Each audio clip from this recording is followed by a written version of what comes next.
Hi, welcome you all to the Impulse Coaching Institute YouTube channel. So April month current affairs எல்லோரும் பார்த்துருப்பீங்க, யூஸ்ஃபுல்லாக இருக்கும்னு நான் நம்புகிறேன்.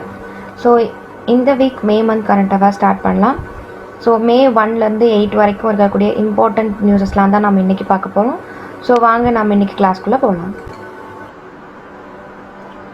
ஸோ இன்றைக்கோட ஃபர்ஸ்ட் நியூஸ் என்ன அப்படின்னு பார்த்தீங்கன்னா, Saudi Arabia, US, Canada, Norway, Qatar, so இவங்க எல்லாமே நெட் ஜீரோ ப்ரொடியூசர்ஸ் ஃபாரம் அப்படின்னு ஒரு இதில் வந்து உங்களுக்கு செட்டப் பண்ண போகிறாங்க.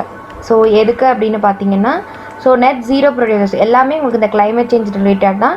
நம்ம கார்பன் எமிஷன் அதிகமாக இருக்குது இல்லைங்களா, ஸோ அதை வந்து குறைக்கணும் அப்படிங்கிறதுக்காக நெட் ஜீரோ ப்ரொடியூசர்ஸ் ஃபோரம் அப்படிங்கிறதுல யாரெல்லாம் உங்களுக்கு செட்டப் பண்ணுறா, Saudi, US, Canada, Norway, Qatar, இவங்க எல்லோரும் சேர்ந்து தான் வந்து உங்களுக்கு இப்படி ஒரு ஃபோரமை வந்து செட்டப் பண்ண போகிறாங்க. சரிங்களா? ஸோ இது யாருன்னு மட்டும் தெரிஞ்சுக்கிட்டா போதும். ஸோ அடுத்து பார்த்தோம் அப்படின்னா,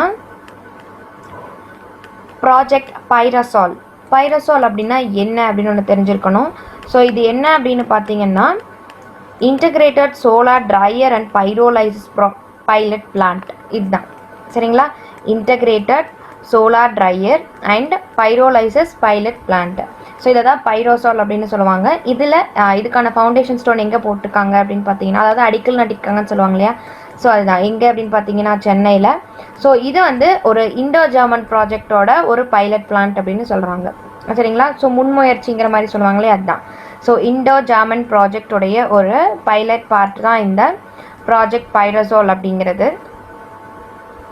ஸோ நம்ம அடுத்து பார்த்தீங்க அப்படின்னா, ஸோ அந்த பைரோசால்னால் என்னென்னு மட்டும் தெரிஞ்சுக்கோங்க. அது ஒரு இண்டோ ஜெர்மன் ப்ராஜெக்ட். ஸோ அதை இந்த integrated solar dryer and pyrolysis pilot plant அப்படிங்கிறது தான் இங்கே வரப்போகுது, சென்னையில் வரப்போகுது, அதை தெரிஞ்சுட்டா போதும். ஸோ அடுத்து பார்த்தோம் அப்படின்னா, சாண்ட்லர் குட் கவர்னன்ஸ் இண்டெக்ஸ், அதாவது இந்த குட் கவர்னன்ஸ் இண்டெக்ஸ் அப்படின்னு சொல்லிட்டு ஒன்று வெளியிடுவாங்க பார்த்தீங்களா, ஸோ அதை ரிலீஸ் பண்ணுறது இந்த சாண்ட்லர் இன்ஸ்டியூட் தான். அதனால தான் அது சாண்ட்லர் குட் கவர்னன்ஸ் இண்டெக்ஸ் அப்படின்னு சொல்லுவாங்க. ஸோ இது இயர்லி ஒன்ஸ் உங்களுக்கு ரிலீஸ் பண்ணுவாங்க. இதில் பார்த்தீங்க அப்படின்னா, நம்ம இந்தியாவோட ரேங்க் என்ன அப்படின்னா, it is 49. So good governance இண்டெக்ஸில் இந்தியாவோட ரேங்க் என்ன அப்படின்னு கேட்டிருப்பாங்க. ஸோ அது 49. அதே மாதிரி உங்களுக்கு தமிழ்நாட்டோட இண்டெக்ஸும் கேட்பாங்க. சரிங்களா? இந்தியாவில் தமிழ்நாட்டுடைய குட் கவர்னன்ஸ் இண்டெக்ஸோட ரேங்க் என்ன அப்படின்னு கேட்பாங்க. ஸோ அதையும் பார்த்து வச்சுக்கோங்க, சைடில் நோட் பண்ணி வச்சுக்கோங்க. சரிங்களா? ஸோ ஏஷியாலேயே ஃபர்ஸ்ட் எந்த கண்ட்ரி வந்து உங்களுக்கு ரேங்க் ஆகிருக்கு அப்படின்னு பார்த்தீங்கன்னா, சிங்கப்பூர் தான். ஸோ இதில் பார்த்தீங்க அப்படின்னா, கிட்டத்தட்ட ஒரு வேர்ல்டை சுற்றி இருக்கக்கூடிய ஒரு 104 கவர்மெண்ட்ஸ், அதாவது 104 கண்ட்ரீஸ்லேருந்து எடுத்துப்பாங்க. ஸோ அதில் நம்ம இந்தியா 49th பிளேஸில் இருக்கோம். ஏஷியாவில் ஃபஸ்ட்டு யார் இருக்காங்கன்னா சிங்கப்பூர். ஸோ இந்த குட் கவர்னன்ஸ் இண்டெக்ஸ் அப்படிங்கிறது ரிலீஸ் பண்ணுறது யார் அப்படின்னா, இந்த சாண்ட்லர் இன்ஸ்டியூட் ஆஃப் கவர்னன்ஸ், அவங்க தான் வந்து உங்களுக்கு அந்த இண்டெக்ஸ் வந்து ரிலீஸ் பண்ணுறாங்க. ஓகேங்களா? ஸோ சிம்பிளாக குட் கவர்னன்ஸ் இண்டெக்ஸ்னாலும் இது தான், சாண்ட்லர் குட் கவர்னன்ஸ் இண்டெக்ஸ்னாலும் இது தான். அண்ட் அடுத்து பார்த்தோன்னா, இது ஒரு இம்பார்ட்டண்ட் நியூஸ் தான். சைனாவுடைய ஃபஸ்ட்டு மார்ஸ் ரோவர், மார்ஸ்க்கு அனுப்பக்கூடிய ஃபஸ்ட்டு ரோவர், அதோட நேம் ஜுராங். ஸோ அவங்களோட ட்ரெடிஷ்னல் ஃபயர் கார்டோட நேமாக இருந்திருக்கு ஜுராங் அப்படிங்கிறது. ஸோ அந்த நேமோட இதுதான் வச்சு எங்களுக்கு வச்சுருக்காங்க. சைனாவுடைய ஃபஸ்ட்டு மார்ஸுக்கான ரோவர். சரிங்களா? மார்ஸோட ரோவர், அதாவது மார்ஸில் அந்த ஒரு மூமெண்ட் இருக்கக்கூடிய ஒரு மிஷன் தான் வந்து இந்த ஜுராங் அப்படிங்கிறது. ஸோ ஜுராங் அப்படிங்கிறது யாரோடதுன்னு கேட்கலாம். அது யாருடையது? மார்ஸ்க்கு அனுப்பப்பட்ட ரோவர் பை சைனா, சைனாவோட ஃபஸ்ட்டு ரோவர். ஸோ இந்த ரோவர் பார்த்தீங்க அப்படின்னா, சைனாவோட இந்த மார்ஸ் ப்ராபர் தியான்வென் இருந்தது இல்லைங்களா, ஸோ அது கூட தான் உங்களுக்கு மேலே போயிருக்கு. ஸோ தியான்வென் தான் அந்த தியான்வென் 1 சேட்டலைட்டை அதை கேரி பண்ணிட்டு போயிருக்கு. ஓகேவா? ஸோ ஜுராங் அப்படிங்கிறது யாருதுன்னு கேட்கலாம். அது உங்களுக்கு யாருது? சைனாவோட இது மார்ஸோட ரோவர். ஸோ அடுத்து பார்த்தோம் அப்படின்னா, த மௌவி டால்ஃபின்ஸ் அப்படின்னு சொல்லுவாங்க. ஸோ அந்த டால்ஃபின்ஸ் எங்கே மட்டும் இருக்குது அப்படிங்கிற மாதிரி ஒரு ரெக்கார்ட் கொடுத்துருக்காங்க. ஸோ இது சயின்ஸ் நியூஸ். ஸோ நான் முன்னாடியே சொன்ன மாதிரி நீங்கள் எல்லோரும் ஃபாலோ பண்ணிட்டு வருவீங்கன்னு நினைக்கிறேன். ஸோ இதுவும் உங்களுக்கு சயின்ஸ் நியூஸ் தான். இது எங்கே இருக்குது அப்படின்னு பார்த்தீங்கன்னா, நியூசிலாந்தோட வெஸ்ட் கோஸ்ட்டில் மட்டும்தான் இது இருக்குது அப்படின்னு சொல்கிறாங்க. ஸோ அப்போ கண்டிப்பாக உங்களுக்கு அதுக்கு கேட்குறக்கான வாய்ப்பு இருக்குது. இந்த மௌவி டால்ஃபின்ஸ் அப்படிங்கிறது உங்களுக்கு எங்கே இருக்குது அப்படின்னு கேட்பாங்க. ஸோ அது உங்களுக்கு எங்கே இருக்குது? வெஸ்ட் கோஸ்ட், நியூசிலாந்தோட வெஸ்ட் கோஸ்ட். நியூசிலாந்துக்கு வெஸ்ட் சைடில் மட்டும்தான் என்ன இருக்குது? இந்த டால்ஃபின்ஸ் வகை இருக்குது. ஸோ மொத்த வேர்ல்டுலேயே பார்த்தீங்கன்னா 63 டால்ஃபின்ஸ் தான் இருக்குது. சரிங்களா. ஸோ அதுவும் பார்த்தீங்கன்னா உங்களுக்கு அதிகமாக ஐ மீன் எங்கே தான் இருக்குது, நியூசிலாந்தோட வெஸ்ட் கோஸ்ட்டில் மட்டும்தான் இருக்குது. ஸோ இந்த மொவி டால்ஃபின்ஸோடைய லிஸ்ட் இப்போ நிறைய கேட்டகரைஸ் பண்ணியிருப்பாங்க இல்லைங்களா. ஸோ இந்த இன்டர்நேஷ்னல் யூனியன் அந்த இப்போ கன்சர்வேஷன் ஆஃப் நேச்சர் IUCN அவங்க நிறையா லிஸ்ட் பண்ணியிருப்பாங்க. Endangered, extinct, critically endangered, least concern, அந்த மாதிரி ஒரு 8 லிஸ்ட் இருக்கும். ஸோ அதில் இந்த மொவி டால்ஃபின்ஸ் எந்த கேட்டகரிக்கு கீழே இருக்குது அப்படின்னு பார்த்தீங்கன்னா கிரிட்டிக்கலி என்டேஞ்சர்ட் ஸ்பீஷஸ். ஸோ இது கேட்கறதுக்கான வாய்ப்பு இருக்குது. ஸோ அதை நல்லா பார்த்துக்கோங்க, இது இம்பார்ட்டண்ட் சரிங்களா. ஸோ இந்த மொவி டால்ஃபின்ஸ் எந்த கேட்டகரியை சேர்ந்ததுன்னு கேட்கலாம். அது கிரிட்டிக்கலி என்டேஞ்சர்டு ஸ்பீஷஸாக இருக்குது. அண்ட் அது எங்கே மட்டும் இருக்குன்னா நியூசிலாந்தோட வெஸ்ட் கோஸ்ட்டில் மட்டும் இருக்குது. ஸோ இது தெரிஞ்சிருக்கணும். மொத்தமே நம்ம வேர்ல்டுலே பார்த்தோம்னா இந்த டைப் டால்ஃபின்ஸில் வெறும் 63 மட்டும்தான் இருக்குது. ஓகேங்களா. ஸோ அடுத்து பார்த்தோம் அப்படின்னா பஞ்சாயத் புரஸ்கர் 2021. அதாவது இது ஒரு அவார்டு தான். பஞ்சாயத் அந்த டிஜிட்டலைஸ் பஞ்சாயத்து சிஸ்டத்தில் யார் அதிக அளவில் பர்ஃபார்ம் பண்ணியிருக்கா அப்படிங்கிறது தான். ஸோ அந்த பஞ்சாயத் புரஸ்கர் அவார்டு யார் வாங்கியிருக்காங்கன்னா யூபி வாங்கியிருக்காங்க சரிங்களா. ஸோ பஞ்சாயத் புரஸ்கர் 2021 அவார்டு யார் வின் பண்ணியிருக்கா, உத்தரப்பிரதேஷ் கவர்மெண்ட் வின் பண்ணியிருக்கா. ஸோ செகண்ட் விட்டுருங்க, தேர்டில் நம்ம தமிழ்நாடு இருக்குது, அதனால் இந்த பாயிண்ட் முக்கியம். ஸோ பஞ்சாயத் புரஸ்கர் அவார்டு யார் வாங்கியிருக்கா, யூபி கவர்மெண்ட் வாங்கியிருக்காங்க. ஸோ தமிழ்நாடு பார்த்தீங்க அப்படின்னா தேர்டு பிளேஸில் இருக்குது. ஸோ இதுதான் நமக்கு இதில் முக்கியம். ஃபஸ்ட்டு யூபி, தேர்டு தமிழ்நாடு, இதில் பஞ்சாயத் புரஸ்கர் அவார்டில். ஸோ அடுத்து இந்த நொமேடில் நம்ம பார்த்துட்டே நிறைய இடத்துல பார்த்துட்டே இருந்தால் அந்த சோலே சேவோ அப்படிங்கிறவங்க பெஸ்ட் டேரக்டர் அவார்டு வாங்கினாங்க. ஸோ அவங்க அந்த டேரக்டர் மட்டும் கிடையாது, எடிட்டரும் அவங்க தான், ஸ்க்ரீன் பிளேவும் அவங்க தான் அப்படின்னு நம்ம பார்த்தோம். ஸோ அதை தான் இங்கேயும் கொடுத்துருக்காங்க.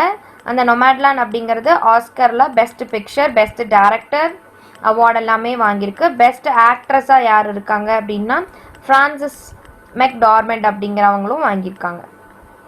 ஓகே, அதாவது நிறைய அவார்ட்ஸ் வந்து இந்த நொமேட்லேண்ட் படத்துக்கு கிடச்சிருக்கு சரிங்களா. ஸோ அடுத்து பார்த்தீங்கன்னா அந்தோனி ஹாப்கின்ஸ் அப்படிங்கிறவருக்கு பெஸ்ட் ஆக்டர் அவார்டு வாங்கியிருக்கு ஃபாதர் அப்படிங்கிற ஃபிலிமுக்காக. தி ஃபாதர் அப்படிங்கிற ஃபிலிமுக்காக பெஸ்ட் ஆக்டர் அவார்டு யாருக்கு வந்திருக்கு, அந்தோனி ஹாப்கின்ஸ்க்கு வந்திருக்கு. ஸோ இந்த மாதிரி ஒவ்வொரு இதுவும் பார்த்துக்கோங்க. இது கேட்குறதுக்கு கொஞ்சம் வாய்ப்புகள் குறைவு தான். ஸோ இந்த மாதிரி ஃபிலிம்ஸ் எல்லாம், பட் இந்த நொமேட்லேண்ட்லேருந்து கேட்குறதுக்கு அதிகமான வாய்ப்பு இருக்குது சரிங்களா. So best picture, best director, best actress award மூணுமே அந்த ஃபிலிமுக்கு வாங்கியிருக்கிறனால இது கொஞ்சம் முக்கியமான நியூஸ் தான், அதனால் இது பார்த்துக்கணும். ஸோ அடுத்து பார்த்தீங்க அப்படின்னா ப்ராஜெக்ட் டன்டெக். ஸோ இது நான் நிறையா வாட்டி எக்ஸ்பிளைன் பண்ணியிருக்கேன். ஸோ நியூ ஸ்டூடெண்ட்ஸ்க்கு இது உங்களுக்கு வந்து புதுசாக இருக்கும். ஸோ இது பார்த்தீங்க அப்படின்னா பூட்டானில் இருக்கக்கூடிய ஒரு ப்ராஜெக்ட் தான். இந்த ப்ராஜெக்ட் டன்டெக் அப்படிங்கிறது பூட்டானில் இருந்த ஒரு ப்ராஜெக்ட் தான். ஸோ அது நடந்து 60 இயர்ஸ் ஆயிருக்கு. ஸோ அதை செலிப்ரேட் பண்ணியிருப்பாங்க, அவ்வளோதான். ஸோ இது எப்போ எஸ்டாப்ளிஷ் பண்ணியிருப்பாங்க, இந்த திட்டத்தை அறிமுகப்படுத்தினது எப்போ அப்படின்னு பார்த்தீங்கன்னா 1961. ஸோ பூட்டானில் தான் இருக்குன்னு சொன்னேன் இல்லையா. ஸோ பூட்டானோட தேர்டு கிங்குக்கு கீழே தான் இந்த ப்ராஜெக்ட் டன்டெக் அப்படிங்கிறது வந்து உங்களுக்கு எஸ்டாப்ளிஷ் பண்ணியிருப்பாங்க. அப்போ நம்ம இந்தியாவோட பிரைம் மினிஸ்டராக இருந்தது யார் அப்படின்னா ஜவஹர்லால் நேரு சரிங்களா. 1961 தான் ஸ்டார்ட் பண்ணியிருக்காங்க. 60 இயர்ஸ் கம்ப்ளீட் பண்ணியிருக்கு ப்ராஜெக்ட் டன்டெக் அப்படிங்கிறது. ஸோ இது என்ன அப்படின்னு பார்த்தீங்கன்னா ரோட்ஸ் டெவலப் பண்ணுறது, அவ்வளோதான். ஸோ ரோட் டெவலப் பண்ணுறது, டெலிகம்யூனிகேஷன் நெட்ஒர்க் அண்ட் நிறையா இன்ஃப்ராஸ்ட்ரக்சர் ரிலேட்டட் ப்ராஜெக்ட்ஸ். பூட்டானில் நிறைய ப்ராஜெக்ட்ஸை வந்து டெவலப் பண்ணுறது தான் வந்து இந்த ப்ராஜெக்ட் டன்டெக் உடைய ஒரு முக்கிய எய்மாக இருந்துச்சு சரிங்களா. ஸோ இதனோட நோடல் ஏஜென்சி, அதாவது முக்கியமான அந்த பொறுப்பு யார்கிட்ட இருந்துச்சு அப்படின்னா பார்டர் ரோட் ஆர்கனைசேஷன். நம்ம இந்தியா பூட்டானில் கட்டி கொடுக்கறதுன்னு ஞாபகம் வச்சுக்கோங்க. ஸோ இந்தியா பூட்டானுடைய பிளேசஸில் roads developing, telecommunication network develop பண்ணுறது, இன்ஃப்ராஸ்ட்ரக்சர் ரிலேட்டட் ப்ராஜெக்ட்ஸ் டெவலப் பண்ணுறது எல்லாமே நம்ம இந்தியா பண்ணுறாங்க. ஸோ அதுக்கான நோடல் ஏஜென்சி யார் அப்படின்னா பார்டர் ரோட் ஆர்கனைசேஷன் சரிங்களா. ஸோ டன்டெக் அப்படின்னா எந்தெந்த கண்ட்ரிஸ் இன்வால்வ் ஆயிருக்குன்னு தெரிஞ்சிருக்கணும். இந்தியா, பூட்டான். ஸோ அதோட nodal agency border road organisation சரிங்களா. ஸோ இது ரோடு போடுற கான்செப்ட் மாதிரி தான், இன்ஃப்ராஸ்ட்ரக்சர் டெவலப்மெண்ட் தான் இந்த டன்டெக் அப்படிங்கிறது. ஸோ அடுத்து பார்த்தோம் அப்படின்னா வைஷாலி எஸ் ஹிவேஸ் அப்படிங்கிறவங்க தான் பார்டர் ரோடு ஆர்கனைசேஷன். இப்போ நம்ம பார்த்தோம் இல்லையா அந்த பார்டர் ரோடு ஆர்கனைசேஷன். ஸோ அதில் அப்பாயிண்ட் பண்ணப்பட்ட ஃபர்ஸ்ட் விமன் ஆஃபீஸர். ஸோ இதுவும் ரொம்ப முக்கியம். ஸோ பார்டர் ஆர்கனைசேஷனில் அப்பாயிண்ட் பண்ணப்பட்ட ஃபர்ஸ்ட் உமன் ஆஃபீஸர் அப்படின்னா யாரை சொல்லுவோம், வைஷாலி எஸ் ஹிவேஸ். ஸோ அதை நல்லா ஞாபகம் வச்சுக்கோங்க. இது ஒரு க்ளூ கூட நான் கொடுக்குறேன். ஸோ பார்டர் ரோட்ஸ்லலாம் நிற்கணும் அப்படின்னா உங்களுக்கு எப்படி இருக்கணும், வயசாகாமல் நல்லா ஹெல்த்தியாக இருக்கணும். ஸோ அப்போ வைஷாலி வயசு ஆகாமல் ஹெல்த்தியாக இருக்கணும் அப்படின்னு ஞாபகம் வச்சுக்கோங்க. ஸோ வைஸ் ஆலி எஸ் கிவேஷ். ஸோ அவங்க தான் பார்டர் ஆர்கனைசேஷனுடைய ஃபஸ்ட்டு உமன் ஆஃபீஸர். இது மறக்காதுன்னு நம்புகிறேன். அடுத்து பார்த்தீங்க அப்படின்னா டாக்டர் கிருதி கே கராந்த் அப்படிங்கிறவங்க. Doctor Kriti K Karanth. So she is the chief conservation scientist at Bangalore based centre for wildlife studies. So இருக்காங்க இல்லையா. ஸோ அவங்க இந்தியா, அதாவது first Indian and Asian woman wild innovator award வாங்கக்கூடிய first Indian and Asian woman தான் இந்த Kriti K Karanth. சரிங்களா. So doctor Kriti K Karanth is the first Indian and Asian woman. First இந்தியனும் அவங்க தான், ஃபர்ஸ்ட் ஏஷியனும் அவங்க தான். என்ன அவார்டு வாங்குறதுக்கு? உங்களுக்கு வைல்டு இன்னோவேட்டர் அவார்ட். ஓகேங்களா. ஸோ இது நல்லா ஞாபகம் வச்சுக்கோங்க. இந்த மாதிரி அவார்ட் வாங்கினது கண்டிப்பாக அனுப்பணும். ஸோ அடுத்து பார்த்தீங்க அப்படின்னா 3D printed house. So 3D printed house பார்த்தீங்க அப்படின்னா இதில் வந்து நீங்கள் என்ன தெரிஞ்சுக்கணும் அப்படின்னு பார்த்துக்கோங்க. இது யார் கட்டுனா அப்படிங்கிறது முக்கியம். இது எங்கே இருக்குது அப்படிங்கிறது முக்கியம். இது ஒரு என்ன சொல்கிறது, ஒரு டெக்னாலஜிக்கல் நியூஸ் தான். டெக்னாலஜிக்கலாக ஒரு புது இன்வென்ஷன் கூட சொல்லலாம். ஸோ இது பார்த்தீங்கன்னா வெறும் 5 டேஸில் கட்டியிருக்காங்க அப்படின்னு சொல்லியிருக்காங்க. இந்த 3D பிரிண்டட் ஹவுஸ் அப்படிங்கிறது 3D பிரிண்டிங் டெக்னாலஜி வந்து இந்த ஹவுஸை வந்து கன்ஸ்ட்ரக்ட் பண்ணியிருப்பாங்க. அண்ட் யார் அப்படின்னு பார்த்தீங்கன்னா former IIT Madras students. So IIT Madras students தான் வந்து இது உங்களுக்கு வந்து இந்த ஃபர்ஸ்ட் 3D பிரிண்டட் ஹவுஸை வந்து கட்டியிருக்காங்க. அது ஒன்றுமே கிடையாது. நீங்கள் அந்த சிஸ்டம்லேயே வந்து நீங்கள் அதோட ஷேப்பை கொடுத்துட்டீங்கன்னா ஸோ அந்த சிஸ்டத்தில் இருந்த அந்த மெஷின்ஸே வந்து உங்களுக்கு அந்த ஸ்ட்ரக்சர் வந்து கட்டிடும். நீங்கள் அதை அப்படியே எடுத்து கொண்டு போய் அங்கே ப்ளேஸ் பண்ணி நம்ம வந்து ஹவுஸ் கன்ஸ்ட்ரக்ட் பண்ணிக்கலாம். ஸோ ரெடிமேடு வால் மாதிரி தான். சரிங்களா. ஸோ இன்ஜினியரிங் ஸ்டூடெண்ட்ஸ்க்குலாம் இது கேள்விப்பட்டிருப்பீங்கன்னு நினைக்கிறேன். ஸோ ஆர்ட்ஸ் தெரியாதவங்களும் தெரிஞ்சுக்கோங்க. ஒன்றும் இல்லை, நம்ம கம்ப்யூட்டரில் அந்த டிசைன் கொடுத்துட்டோம் அப்படின்னா மெஷின்ஸே வந்து உங்களுக்கு அந்த வால்ஸை பில்ட் பண்ணிடும். நம்ம அதை அப்படியே ரெடிமேடாக கொண்டு போய் அங்கே வச்சு கன்ஸ்ட்ரக்ட் பண்ணுற மாதிரி இருக்கும். ஸோ இதை பண்ணது யாருன்னா ஐஐடி மெட்ராஸ் ஸ்டூடெண்ட்ஸ். அதுதான் முக்கியம். சரிங்களா. ஜஸ்ட் 5 டேஸில் இதை கட்டியிருக்காங்க. அடுத்து காவல் கரங்கள் அப்படின்னா என்ன?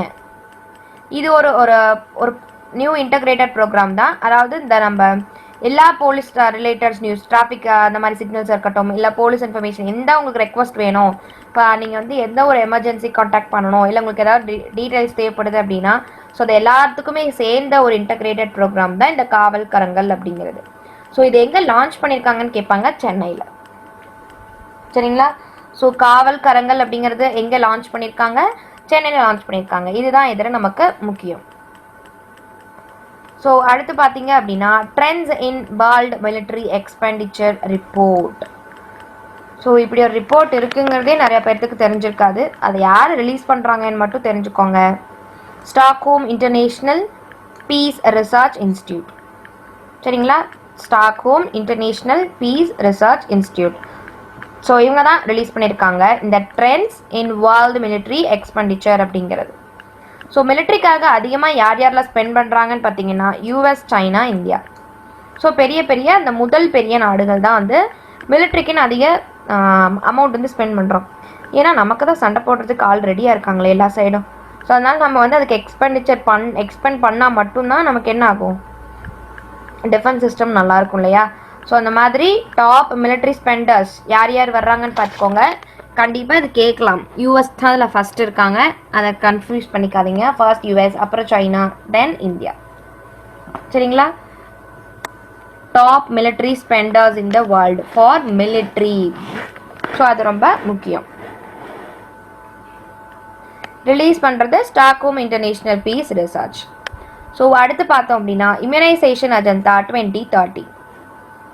ஸோ இம்யூனைசேஷன் அஜந்தா 2030 அப்படிங்கிறத லான்ச் பண்ணது WHO, காவி அண்ட் யூனிசெஃப். இவங்க தான் வந்து உங்களுக்கு இதை ரிலீஸ் பண்ணியிருக்காங்க.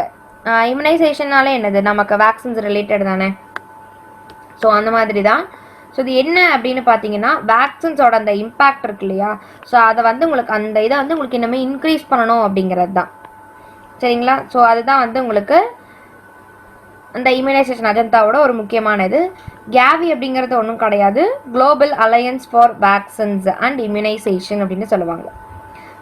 Global alliance for vaccines and immunisation அப்படிங்கிறது தான் உங்களுக்கு இந்த கேவி அப்படிங்கிறது. இந்த WHO, கேவி, யூனிசெஃப் 3 பேர் சேர்ந்து தான் உங்களுக்கு இந்த இம்யூனைசேஷன் அஜெண்டா அப்படிங்கிறத வந்து ரிலீஸ் பண்ணியிருக்காங்க. சரிங்களா?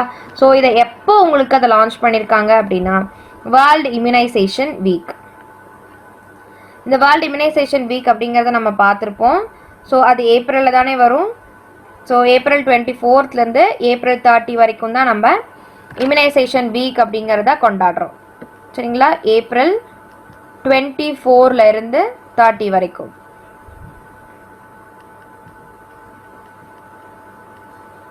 ஓகேங்களா?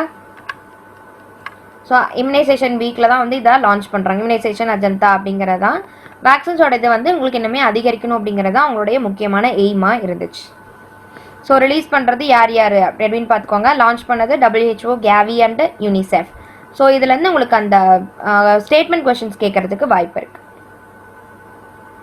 ஸோ அடுத்து பார்த்தீங்கன்னா neo not 1, neo 01 or neo not 1, அது வந்து உங்களுக்கு ஒரு ரோபோட். ஸோ அப்படின்னா என்ன அப்படின்னு கேட்கலாம். அது என்ன அப்படின்னு பார்த்தீங்கன்னா அது ஒரு ரோபோட். இதை வந்து உங்களுக்கு ஆர்பிட்டில், நம்ம எர்த் லோ ஆர்பிட்டில் வந்து சென்ட் பண்ண போகிறாங்க. சரிங்களா? ஸோ யார் சென்ட் பண்ணியிருக்கா இந்த மாதிரி அதெல்லாம் யார் பண்ணுவா? சைனா தான் பண்ணுவாங்க. சரிங்களா? ஸோ இது ரொபோட்டிக் பிளாட்ஃபார்ம் நம்முடைய எர்த் ஆர்பிட்டில் வந்து அனுப்பி வச்சுருக்காங்க. ஸோ இது என்னென்னலாம் பண்ணும் அப்படின்னா நம்ம ஸ்பேஸில் வந்து நிறைய டெப்ரிஸ், அதாவது வேஸ்ட் எல்லாம் இருக்கும் பார்த்தீங்களா? ஸோ அதெல்லாம் எப்படிலாம் ரிமூவ் பண்ணலாம் அப்படிங்கிறதுக்கான எக்ஸ்பெரிமெண்ட்ஸ் எல்லாம் வந்து இந்த ரோபோட் பண்ணும். ஸோ எந்த மாதிரிலாம் வந்து நம்ம அந்த வேஸ்ட் எல்லாம் வந்து நம்ம ரெனோவேட் பண்ணலாம், எடுக்கலாம், அந்த ஸ்பேஸ் வந்து நம்ம எப்படி நியூவாக கொடுக்கலாம் அப்படின்னு ஞாபகம் வச்சுக்கோங்க. ஸோ நியோ 01 அப்படின்னா ஸ்பேஸை நம்ம நீட்டாக நியூ பண்ணி கொடுக்கறது, எப்படி இந்த டெப்ரிஸ் எல்லாம் வேஸ்ட் பண்ணலாம் அப்படிங்கிறதுக்கான எக்ஸ்பெரிமெண்ட் பண்ணுறதுக்கு சைனா அனுப்பியிருக்கிற ரோபோட். ஓகேவா? ஸோ அடுத்து பார்த்தீங்க அப்படின்னா தியாங்காங் ஸ்பேஸ் ஸ்டேஷன். ஒரு சில பேரை வச்சே நம்ம சொல்லிடலாம் இதெல்லாம் சைனாவோடதா இல்லை ஜப்பானோடதா ரஷ்யாவோடதா அப்படிங்கிறது. இந்த தியாங்காங் ஸ்பேஸ் ஸ்டேஷன் அப்படிங்கிறது சைனாவுடைய ஃபர்ஸ்ட் அவங்களே அவங்களுக்குன்னு, இப்போ ரஷ்யா எப்படி அவங்களுக்குன்னு தனியாக நான் ஒரு ஸ்பேஸ் ஸ்டேஷன் வச்சுக்கிறேன்னு சொன்னாங்க, அதே மாதிரி சைனாவும் அவங்களுக்குன்னு தனியாக ஒரு ஸ்பேஸ் ஸ்டேஷன் வச்சுக்கிறேன்னு சொல்லியிருப்பாங்க. அதனோட ஃபர்ஸ்ட் செக்ஷன் தான் இந்த தியாங்காங் ஸ்பேஸ் ஸ்டேஷன். சரிங்களா? ஸோ இது மட்டும் இதில் நீங்கள் தெரிஞ்சுக்கிட்டீங்கன்னா போதும். ஸோ அடுத்து ஆயுஷ்மான் பாரத் திவாஸ் அப்படிங்கிறது எப்பயுமே ஏப்ரல் 30 கொண்டாடுவோம். அது உங்களுக்கு தெரிஞ்சிருக்கும், நான் அதை லாஸ்ட் கிளாஸ்லேயே பார்த்தோம். ஸோ இந்த ஆயுஷ்மான் பாரத் ஸ்கீம் லான்ச் பண்ண இயர் ஏப்ரல் 2018, அது மட்டும் தெரிஞ்சுக்கோங்க. ஸோ நேட்டோ அப்படின்னா என்னன்னா north Atlantic treaty organisation. So அவங்க ஒரு ஜாயிண்ட் மிலிட்ரி எக்ஸசைஸ் லான்ச் பண்ணியிருக்காங்க, டிஃபெண்டர் யூரோப் 21 அப்படின்னு, எங்கே அல்பானியில். ஸோ இதுதான் முக்கியம். ஸோ நேட்டோன்னு உங்களுக்கு தெரியும்னு நினைக்கிறேன். ஸோ நேட்டோ கண்ட்ரீஸ் அப்படின்லாம் உங்களுக்கு தெரியுமா? நார்த் அட்லாண்டிக் ட்ரீட்டி ஆர்கனைசேஷன் அப்படின்னு சொல்லுவாங்க. ஸோ இதில் யார் யாரெல்லாம் வருவாங்கன்னு பார்த்தீங்கன்னா நிறையா கண்ட்ரீஸ் வரும். ஸோ ஃபாரின் கண்ட்ரீஸ் நிறையா கண்ட்ரீஸ் இருக்கும். இதில் வந்து நீங்கள் எத்தனை பேர் இருக்காங்க அப்படிங்கிறத பார்க்குறத விட இப்போ அது ரீசெண்டாக பண்ணியிருக்காங்க இல்லைங்களா? ஸோ அதை மட்டும் நீங்கள் தெரிஞ்சுக்கிட்டிங்கன்னா போதும். ஸோ இவங்க ரீசெண்டாக ஒரு மிலிட்ரி எக்ஸசைஸ் பண்ணியிருக்காங்க, டிஃபெண்டர் யூரோப் 2021 அப்படின்னு சொல்லிட்டு. ஸோ நடந்தது அல்பானியில் நடந்திருக்கு இல்லைங்களா? ஸோ இந்த அல்பானி அப்படிங்கிறது எங்கே இருக்குது அப்படிங்கிறது நமக்கு முக்கியம். ஸோ அந்த அல்பானிங்கிற பிளேஸ் எங்கே இருக்குது அப்படிங்கிறத ஒரு செகண்ட் கொடுக்குறேன், எல்லோரும் யோசிங்க பார்க்கலாம்.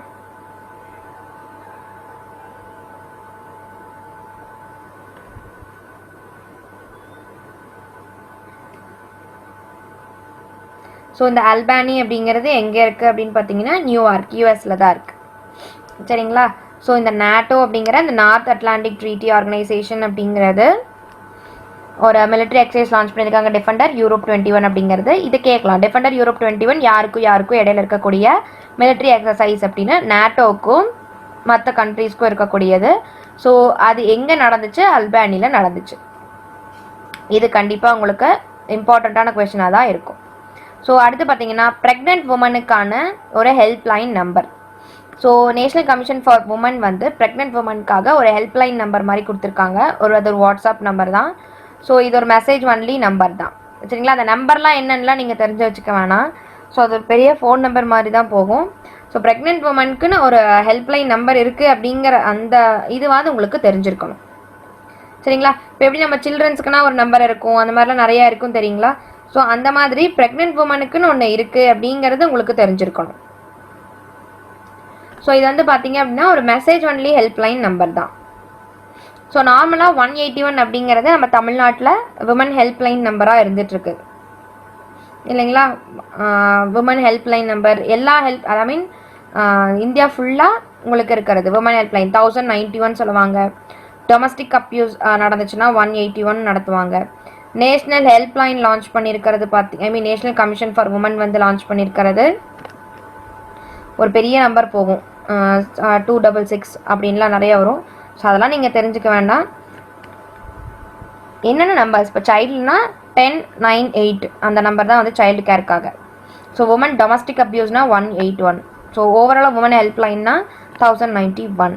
ஸோ அந்த மாதிரி இந்த நேஷ்னல் கமிஷன் ஒரு பெரிய ஃபோன் நம்பர் லென்த்தி ஃபோன் நம்பரோட கொடுத்துருக்காங்க. அது ஒரு WhatsApp number, message only number தான். மெசேஜ் போட்டோம்னாவே நமக்கு ஆட்டோமேட்டிக்காக ரிப்ளை வந்துடும். அதுதான், வேறு எதுவும் இல்லை. சரிங்களா? ஸோ யார் லான்ச் பண்ணியிருக்காங்கன்னு கேட்குறதுக்கு வாய்ப்பு இருக்குது. National commission for woman.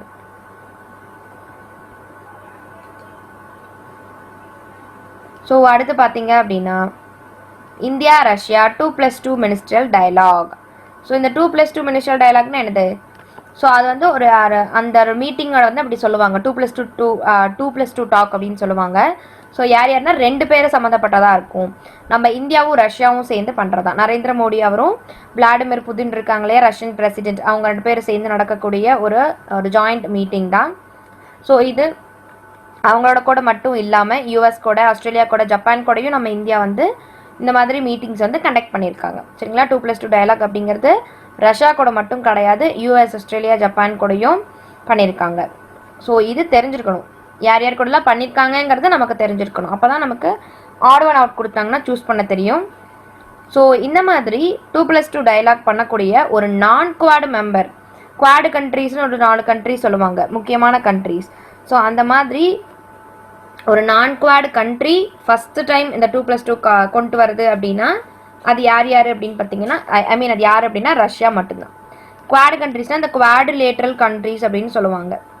சரிங்களா? 4 கண்ட்ரிஸ் சேர்ந்தது US, Australia, India, Japan. So முன்னாடியே சொன்ன மாதிரி 2+2 டயலாக்ங்கிறது யார் கூட மட்டும்தான் பண்ணிகிட்டு இருப்பாங்க?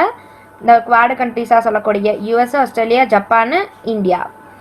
பட் ஒரு நான் குவாடு கண்ட்ரியான ரஷ்யா கூட நடந்து அந்த 2+2 டயலாக் நடந்தது இதுவே ஃபர்ஸ்ட் டைம்.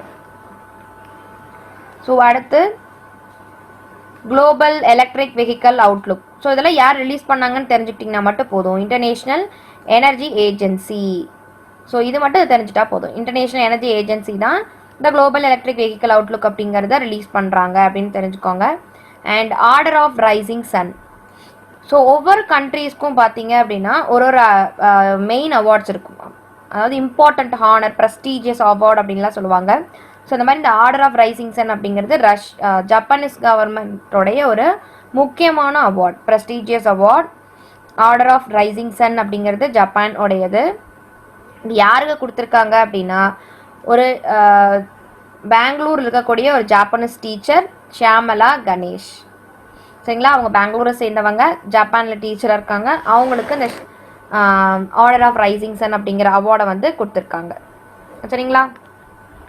ஸோ இதுலேருந்து எப்படி கேட்கலான்னா the order of rising sun is the prestigious award of which country அப்படின்னு கேட்கலாம். ஸோ அது எந்த கவர்மெண்ட்டோட ரிலேட்டட்? ஜப்பானோட ரிலேட்டட். சரிங்களா? ஸோ அந்த அவார்டு யாருக்கு கொடுத்துருக்காங்க? ஷியாமலா கணேஷுக்கு கொடுத்துருக்காங்க. ஸோ அவங்க ஒரு பெங்களூர் சேர்ந்த ஒரு ஜப்பானிஷ் டீச்சர், அதை தெரிஞ்சுக்கோங்க. ஓகேவா? ஸோ அடுத்து May 1 அப்படிங்கிறத மகாராஷ்டிரா டே அண்ட் குஜராத் டே அப்படின்னு சொல்கிறாங்க. ஸோ அதெல்லாம் அந்த ஃபார்மேஷன் டேட்ஸ் தான், வேறு எதுவும் கிடையாது. May 1 Maharashtra day, Gujarat day. And international labour day is also May 1. உங்கள் எல்லாத்துக்குமே இது தெரிஞ்சிருக்கும். ஸோ இதில் நம்ம என்ன தெரிஞ்சுக்கணுன்னா ஃபஸ்ட்டு லேபர் டே இந்தியாவில் யார் ஹோஸ்ட் பண்ணியிருப்பா? இந்தியாவிலேயே ஃபர்ஸ்ட் லேபர் டே ஹோஸ்ட் பண்ணது யார் அப்படின்னா அந்த லேபர் கிசான் பார்ட்டி. நம்ம சிங்காரவேலு செட்டியார்னு சொல்லிட்டு ஒருத்தர் படிச்சிருப்பீங்க. ஸோ அந்த சிங்காரவேலு செட்டியார் ஆரம்பித்த லேபர் கிசான் பார்ட்டி தான் 1923 சென்னையில் ஃபர்ஸ்ட் லேபர் டே அப்படிங்கிறத செலிப்ரேட் பண்ணுறாங்க. சரிங்களா? ஸோ எந்த பார்ட்டி? Labour Kisan party. கிசான்னாவே ஃபார்மர்ஸ், ஸோ லேபர் ஃபார்மர்ஸ். அந்த மாதிரி லேபர் கிசான் பார்ட்டி ஸோ யார்? சிங்காரவேலு செட்டியார். எப்போ? 1923ல் ஃபர்ஸ்ட் லேபர் டே செலிப்ரேட் பண்ணியிருக்காங்க. ஸோ இதுக்கு அதிக வாய்ப்பு இருக்குது. ஸோ அடுத்து பார்த்தோம் அப்படின்னா வேர்ல்டு டூனா டே. ஸோ டூனா அப்படிங்கிறது ஒன்றும் கிடையாது, அது ஒரு ஃபிஷ் வெரைட்டி. ஸோ அதுக்கான அவேர்னஸை வந்து நம்ம வந்து இன்னமே அதிகரிக்கணுங்கிறதுக்காக தான் ஸோ இந்த வேர்ல்டு டூனா டே அப்படின்னு May 2 வந்து எப்பயுமே உங்களுக்கு செலிப்ரேட் பண்ணுறாங்க. ஸோ இது ரொம்ப ரொம்ப ரொம்ப முக்கியம். World's longest pedestrian suspension bridge எங்கே வரப்போகுதுன்னா போர்ச்சுகல். எந்த ரிவரில்? பைவா. சரிங்களா?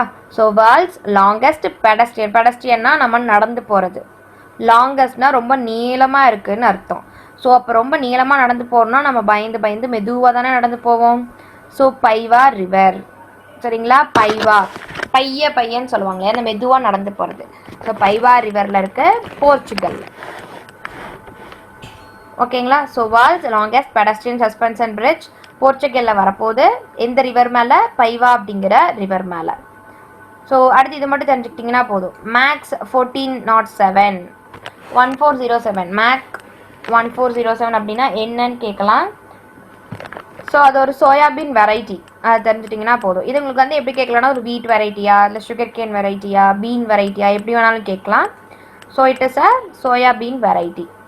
MACS maths 1407. சரிங்களா? ஸோ இது உங்களுக்கு கேட்கறதுக்கான வாய்ப்பு இருக்குது, அந்த நேம்ஸில் கேட்கறதுக்கான வாய்ப்பு. இதெல்லாம் ஒன் வேர்ட் ஆன்சர். ஸோ நல்லா பார்த்து வச்சுக்கோங்க. ஸோ அடுத்து பார்த்தீங்க அப்படின்னா வேர்ல்ட்ஸ் லார்ஜஸ்ட் ஏர்ப்ளைன், நம்ம உலகத்திலேயே பெரிய ஏர்ப்ளைன் அப்படிங்கிறது எங்கே, எங்கே அதை பில்ட் பண்ணியிருக்காங்க அப்படின்னு பார்த்தீங்கன்னா யார் பண்ணியிருக்காங்க அப்படின்னா ஸ்ட்ராட்டோ லான்ச். அவங்க தான் வந்து இந்த ரீசெண்டாக லான்ச் பண்ணியிருக்காங்க, கம்ப்ளீட் பண்ணியிருக்காங்க. ஸோ அதோட நேம் வந்து ராக், குட்டி ROC அப்படின்னு சொல்லுவாங்க, ராக். அதுதான் உலகத்திலேயே இருக்கக்கூடிய பெரிய ஏர்ப்ளைனோட name. So what is the name of the world's largest airplane அப்படின்னா ROC, ராக். ஓகேங்களா? ஸோ பில்ட் பண்ணது ஸ்ட்ராட்டோ லான்ச். வேர்ல்டு லார்ஜஸ்ட் ஏர்ப்ளைனை பில்ட் பண்ணது ஸ்ட்ராட்டோ லான்ச். அதோட பேர் என்ன, அதுதான் முக்கியம். அடுத்து 400th Prakash Purab of Guru Tegh Bahadur. So Guru Tegh பகதூருடைய 400th பிரகாஷ் புரப்னா என்னது? ஸோ நம்ம ஆல்ரெடி பார்த்துருக்கோம். ஓகேங்களா? அதாவது அவரோட ஆனிவர்சரி தான் குரு தேஜ் பகதூருடைய 400வது அப்படின்னு சொல்லுவாங்க இல்லையா, அதுதான். அதனால புதுசாக ஒரு வார்த்தை கொடுத்துருக்காங்க அப்படின்லாம் நீங்கள் ஒன்றும் கன்ஃபியூஸ் ஆகிக்க வேண்டாம். பிரகாஷ் பூரப் அப்படின்னா ஒன்றுமே கிடையாது. ஸோ அவரோட பர்த் ஆனிவர்சரி தான், 400வது பிறந்த நாள் குரு தேஜ் பகதூர். ஸோ அவரோட 9th சீக் குரு. இவர் ஒருத்தர் கொன்றுப்பார். சரிங்களா? ஸோ அவுரங்கசீப், இதை நம்ம ஒரு கிளாஸில் பார்த்துருக்கோம்னு நினைக்கிறேன். ஸோ 9th சீக் குருவான குரு தேஜ் பகதூருடைய 400th ஆனிவர்சரி May 1. ஸோ அவரை கொன்னது யார்? ஒரு முகல், அவுரங்கசீப். சரிங்களா? இவருக்கு அடுத்து இவரோட பையன் வந்திருப்பார், குரு கோபிந்த் சிங் அப்படின்னு சொல்லிட்டு. ஸோ அதெல்லாம் நம்ம ஆல்ரெடி எக்ஸ்ப்ளனேஷன் நம்ம பார்த்துருப்போம். ஸோ இப்போ தான் இந்த வீடியோ பார்க்குறீங்க அப்படின்னா நம்மளோட ஏர்லியர் வீடியோஸில் இவரை பற்றின எக்ஸ்ப்ளனேஷன் நான் கொடுத்துருப்பேன். ஸோ அந்த வீடியோ பார்த்துக்கோங்க. ஓகேவா? ஸோ அடுத்து இம்பார்ட்டன்ட் டேஸ் தான். வேர்ல்டு லாஃப்டர் டே அப்படின்னு May 2. இந்த இன்டர்நேஷ்னல் லேபர் டேன்லாம் இருக்குல்ல பார்த்தீங்களா, ஸோ அதெல்லாம் கொஞ்சம் இம்பார்ட்டண்ட், அதனால அதெல்லாம் கொஞ்சம் தெரிஞ்சிருக்கணும். ஸோ இந்த மாதிரி டேஸ்லாம் நீங்கள் வந்து வெறும் டேஸ் எப்போ அந்த டேட் என்னன்னு மட்டும் தெரிஞ்சுக்கோங்க. ஸோ அடுத்து பார்த்தீங்கன்னா world press freedom day May 3. இது கொஞ்சம் முக்கியம்தான். வேர்ல்டு ப்ரெஸ் ஃப்ரீடம் டே அப்படிங்கிறத எப்போ உங்களுக்கு கொண்டாடுறாங்கன்னா May 3. இது எதுக்காக அப்படின்னா நிறைய ஜேர்னலிஸ்டெல்லாம் வந்து இறந்துருப்பாங்க பார்த்தீங்களா, கலவரத்தினால, அந்த மாதிரி நிறைய ஆக்டிவிட்டீஸ்னால. ஸோ அவங்களுடைய அந்த இதை ரெமம்பரன்ஸ்க்காக தான் இப்படி ஒரு டே வந்து கொண்டாடுறாங்க. சரிங்களா? ஸோ அடுத்து இந்த இயருடைய தீம் என்ன அப்படின்னா information as a public good. Information as a public good அப்படிங்கிறது தான். So world laughter day May 2, world press freedom day May 3.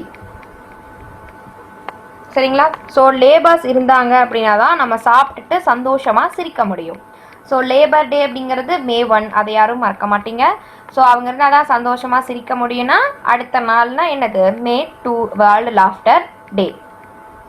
சரிங்களா? ஸோ அடுத்து பார்த்தோம் அப்படின்னா first green solar energy harnessing plan நம்ம இந்தியாவில் வந்து முதல் முறையாக இந்த சோலார் எனர்ஜி ஹார்னஸிங் பிளான்ட்டை வந்து கொண்டு வர போகிறாங்க. எங்கே அப்படின்னு பார்த்தீங்கன்னா நார்த்து சிக்கிமில். சரிங்களா? யார் இனாக்ரேட் பண்ணியிருக்காங்கன்னா இந்தியன் ஆர்மி இனாக்ரேட் பண்ணியிருக்காங்க. இந்தியாவுடைய first solar energy. So solar energy வச்சு யூஸ் பண்ணுறது தான் நார்த்து சிக்கிமில் லான்ச் பண்ணியிருக்காங்க. ஸோ இது வந்து எந்த டெக்னாலஜியை பேஸ் பண்ணியிருக்குது அப்படின்னா வெனாடியம் பேஸ்டு பேட்டரி டெக்னாலஜி. நம்ம இந்த லித்தியம் அயான்லாம் சொல்லுவோம் பார்த்தீங்களா, அந்த மாதிரி வெனாடியம் பேஸ்ட் ஒரு பேட்டரி டெக்னாலஜியை வச்சு தான் இது உங்களுக்கு அந்த டெக்னாலஜி யூஸ் பண்ணி தான் இந்த பிளான்ட் வந்து ரன் ஆகுது. ஸோ அடுத்து பார்த்தோம் அப்படின்னா ஆப்ரேஷன் சமுத்திர சேது. ஸோ ஆப்ரேஷன் சமுத்திர சேது, சமுத்திரம்னாவே உங்களுக்கு கடல் நல்லா தெரியும். அப்போ கண்டிப்பாக நேவி தான் லான்ச் பண்ணியிருப்பாங்க. இந்தியன் நேவி லான்ச் பண்ணியிருக்காங்க. ஸோ என்ன அப்படின்னு பார்த்தீங்கன்னா நம்ம கண்ட்ரியில் இருக்கக்கூடிய ஆக்சிஜன் ரெக்குயர்மெண்ட்ஸை ஃபுல்ஃபில் பண்ணணும் அப்படிங்கிறதுக்காகவே கொண்டு வந்தது தான் இந்த ஆப்ரேஷன் சமுத்திர சேது 2. சரிங்களா? ஸோ முக்கியமான இது கண்டிப்பாக கேட்பாங்க. சமுத்திர சேது அப்படின்னு வந்தோடனே நீங்கள் வேறு ஏதாவது ஓஷன் ரிலேட்டட் அப்படின்னு நினச்சிடாதீங்க. கண்ட்ரியுடைய ஆக்சிஜன் ரெக்குயர்மெண்ட்டை ஃபுல்ஃபில் பண்ணுறதுக்காக தான் இந்த ஆப்ரேஷன் வந்து இந்தியன் நேவி லான்ச் பண்ணியிருக்காங்க. சரிங்களா? ஸோ அடுத்து பார்த்தீங்க அப்படின்னா RNA 1273, அதாவது நீங்கள் பார்த்துருப்பீங்க WHO வந்து சொல்லியிருப்பாங்க mRNA வேக்சின் யூஸ் பண்ணலாம். ஏன்னா இது ஒரு RNA வைரஸ் தானே இந்த கொரோனா அப்படிங்கிறது. ஸோ அது மூலமாகவே நம்ம வேக்சின் கண்டுபிடிக்கலாம் அப்படிங்கிறது தான். ஸோ WHO mRNA வேக்சினை வந்து லிஸ்ட் பண்ணியிருக்காங்க. ஸோ இது வந்து யூஸ் பண்ணலாம் அப்படின்னு சொல்லிட்டு. ஸோ அதில் வந்து பார்த்தீங்க அப்படின்னா நம்ம மாடர்னா வேக்சின் நம்ம பார்த்தோம்ல, அதனோட பேர் தான் இந்த mRNA 1273. அதனுடைய டெக்னிக்கல் நேம் தான், வேறு எதுவும் கிடையாது. ஏதோ புதுசாக இருக்குன்னு நினைக்க வேண்டாம். நம்பர்ஸாக இருக்கிறது மோஸ்ட்லி கேட்க மாட்டாங்க. அது ஒரு mRNA வேக்சினுங்கிற அளவுக்கு தெரிஞ்சிருந்தீங்கன்னா போதும். சரிங்களா? அது ஒரு ஜென்ரல் நாலேஜுக்காக தான்.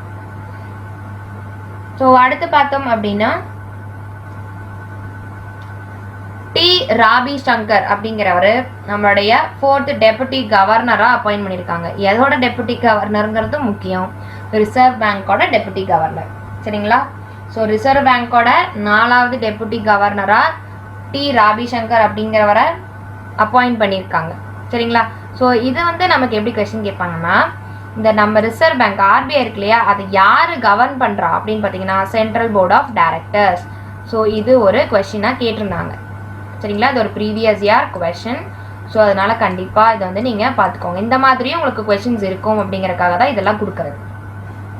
ஸோ RBI அப்படிங்கிறத கவர்ன் பண்ணுறது யார்? Central board of directors. So அதில் நிறைய கவர்னர்ஸ் டெபுட்டி கவர்னர்ஸ்லாம் இருக்காங்கன்னு தெரிஞ்சிருக்கணும். யாருக்கு தெரியும் அந்த டெபுட்டி கவர்னர்ஸோட யார் இருக்காங்கன்னு கூட கேட்கலாம். ஸோ ராபி சங்கர் அப்படிங்கிறவரை உங்களுக்கு ரீசெண்டாக அப்பாயிண்ட் பண்ணியிருக்காங்கங்கிறதையும் பார்த்துக்கோங்க. ஓகேவா? ஸோ அடுத்து olive ridley turtles. So olive ridley turtles இது அது வந்து உங்களுக்கு ஒரு ரொம்ப யூனிக்கான டர்ட்டில்ஸ் தான். ஸோ இது எங்கே உங்களுக்கு வந்து இப்போது ஐடென்டிஃபை பண்ணியிருக்காங்க அப்படின்னு பார்த்தீங்கன்னா ருஷிகுல்யா ரிவர் அப்படிங்கிற ரிவர் பக்கத்தில் தான் இந்த ஆலிவ் ரிட்லி டர்ட்டில்ஸ் நிறையா வந்து நெஸ்டிங் பீரியட்காக வந்திருக்கு. ஸோ அந்த என்ன சொல்கிறது, நெஸ்டிங் பீரியட் அப்படின்னா உங்களுக்கு தெரிஞ்சிருக்கும்னு நினைக்கிறேன். அந்த அடை காக்கிற டைம் அப்படிங்கிற மாதிரி தான். ஸோ இது எங்கே இருக்குது அப்படின்னு பார்த்தீங்கன்னா இந்த ருஷிகுல்யா ரிவர்க்கில் தான் வந்து உங்களுக்கு இந்த ஆலிவ் ரிட்லி டர்ட்டில்ஸ் நிறையா வந்திருக்கு. ஸோ அது எங்கே இருக்குன்னு பார்த்தீங்கன்னா ஒடிசாவில். சரிங்களா? ஸோ அது எங்கே இருக்குன்னு தெரியாமல் விட்டுறாதீங்க. So Rushikulya river it is in Odisha. So அதுவும் நமக்கு தெரிஞ்சிருக்கணும்.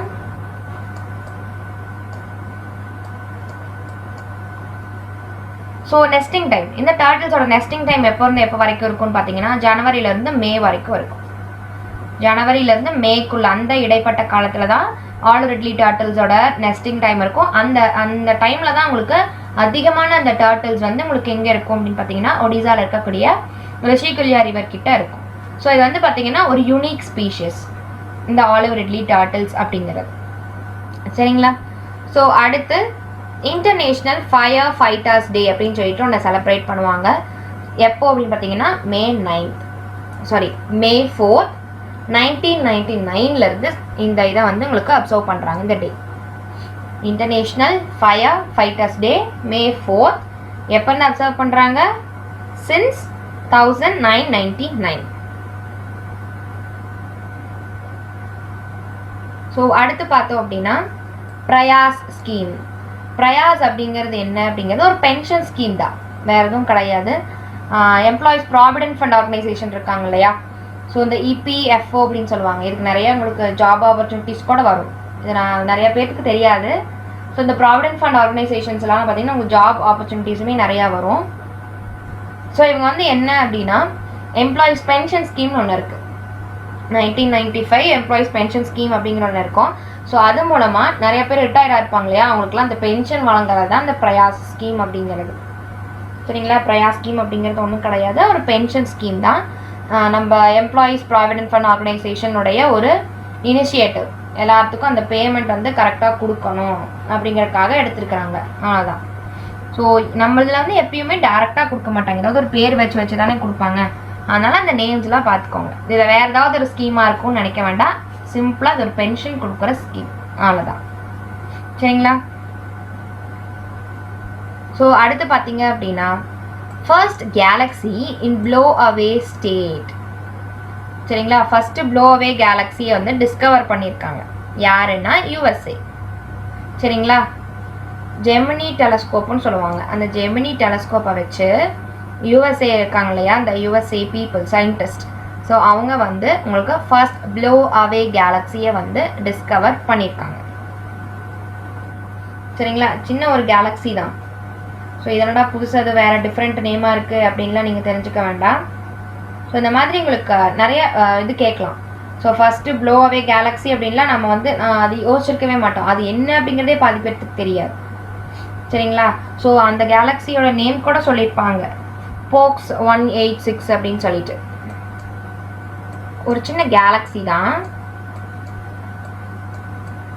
போக்ஸ் 186. சரிங்களா, அந்த கேலக்ஸி நேமு. ஸோ ப்ளோ அவே அப்படின்னா என்ன அப்படின்னா அங்கே இருக்கக்கூடிய அந்த அந்த க்ளவுட்ஸ் எல்லாம் இருக்குது பார்த்தீங்களா, அதெல்லாம் இருக்குது, அதெல்லாம் ரிமூவ் ஆகிருக்கும். அந்த க்ளவுட் இருக்காது, அதனால தான் அந்த ப்ளோ அவே கேலக்ஸி அப்படின்னு சொல்கிறாங்க. ஸோ அந்த மாதிரி அந்த ஃபஸ்ட்டு முதலாக கண்டுபிடிக்கப்பட்ட அந்த ப்ளோ அவே கேலக்ஸி அப்படிங்கிறது ஜெமினி டெலஸ்கோப் யூஸ் பண்ணி கண்டுபிடிச்சிருக்காங்க. யார் கண்டுபிடிச்சிருக்காங்கன்னா யூஎஸ்ஏக்காரங்க, அதுதான் முக்கியம் நமக்கு. சரிங்களா, ஸோ எப்படி வேணாலும் கேட்கலாம். ஃபர்ஸ்ட் ப்ளோ அவே கேலக்ஸிங்கிறது வாஸ் டிஸ்கவர்ட் யூசிங் அப்படின்னு கேட்கலாம், அதனோட நேம் என்ன அப்படின்னு கேட்கலாம், அதை யார் டிஸ்கவர் பண்ணாங்க அப்படின்னு கேட்கலாம். ஸோ மூணுமே ஆன்சர் இதுதான். ஜெமினி டெலஸ்கோப்பு பண்ணது யூஎஸ்ஏ, அதோட பேர் போக்ஸ் 186. சரிங்களா, ஸோ அடுத்து பார்த்தோம் அப்படின்னா world snooker champion. Snooker games கேள்விப்பட்டிருப்பீங்க. அந்த ஸ்னூக்கரில் இங்கிலீஷ் ப்ரொஃபஷனல், அதாவது மார்க் ஷெல்பாய் அப்படிங்கிறவங்க தான் 4வது முறையாக வேர்ல்டு ஸ்னூக்கர் சாம்பியன் ஆயிருக்காங்க. பிரிட்டன்காரர் தான் அவர். சரிங்களா, மார்க் ஷெல்பி அப்படிங்கிறவங்க தான் world snooker champion for the 4th time. 4 times தொடர்ந்து இவங்களே தான் வாங்கியிருக்காங்க. ஸோ ஸ்போர்ட்ஸ் ரிலேட்டட் கொஸ்டின்ஸ் அவ்வளோக்கா டிஎன்பிஎஸ்சியில் வர்றது கிடையாது. பட் நம்மளுடைய நேரம் எப்படி இருக்கோ தெரியாது, கேட்டாலும் கேட்கலாம். ஸோ இப்போ நீங்கள் ப்ரிப்பேர் இப்போ எஸ்எஸ்சி பேங்கிங் ஒரு ஆர்ஆர்பி அந்த மாதிரிலாம் ப்ரிப்பேர் பண்ணுறீங்கன்னா ஸ்போர்ட்ஸுக்குன்னு அவங்க தனியாக ஒரு இதுவே வச்சுருப்பாங்க, சிலபஸே.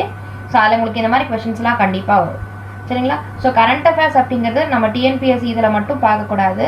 ஸோ அது பார்த்தீங்கன்னா உங்களுக்கு ஆர்ஆர்பிலேயும் வரும், ரயில்வேஸ்லேயும் வரும், எஸ்எஸ்சி ஆர் பேங்கிங் அந்த மாதிரி எல்லா எக்ஸாம்ஸ்க்குமே உங்களுக்கு இந்த கரண்ட் அஃபேர்ஸில் ஸ்போர்ட்ஸ் நியூஸ் கொஞ்சம் இம்பார்ட்டண்ட்டாக இருக்கும். மெயினாக சொல்லப்போனால் சென்ட்ரல் கவர்மெண்ட் எக்ஸாம்ஸ், அந்த சென்ட்ரல் செக்டார் எக்ஸாம்ஸ்க்குலாம் இது யூஸ்ஃபுல்லாக இருக்கும். சரிங்களா, ஸோ வேர்ல்டு ஸ்னூக்கர் சாம்பியன் 4வது வாட்டியாக வேர்ல்டு ஸ்னூக்கர் சாம்பியன் வாங்குறது யார்? மார்க் ஷெல்பை. ஸோ அதை தெரிஞ்சுக்கோங்க. ஸோ அடுத்து பார்த்தோம் அப்படின்னா வேர்ல்டு ஆஸ்துமா டே May 4, வேர்ல்டு ஹேண்ட் ஹைஜீன் டே May 5. இந்த ரெண்டுமே நம்ம தெரிஞ்சிருக்கணும். ஸோ இதெல்லாம் வந்து நீங்கள் அந்த கொடுத்துருக்குற அந்த தீம் எல்லாம் படிக்கணுமா அப்படின்னா வேண்டாம், டேஸ் மட்டும் எழுதி வச்சுக்கோங்க. நான் சொன்ன மாதிரி இப்போ இன்டர்நேஷ்னல் லேபர் டே அந்த மாதிரிலாம் இருக்கு இல்லையா, அதெல்லாம் நீங்கள் கொஞ்சம் ஞாபகம் வச்சுக்கணும். இதெல்லாம் வந்து அந்தளவுக்கு தேவையில்லை, ஜஸ்ட் இப்படி ஒரு டே இருக்குது, இதுக்கு அந்த டேட் என்ன அதை மட்டும் பார்த்தா ஆன்சர் பண்ணுற அளவுக்கு தெரிஞ்சுக்கோங்க போதும். சரியா, ஸோ வேர்ல்டு ஆஸ்துமா டே அப்படிங்கிறது May 4, வேர்ல்டு ஹேண்ட் ஹைஜீன் டே அப்படிங்கிறது May 5.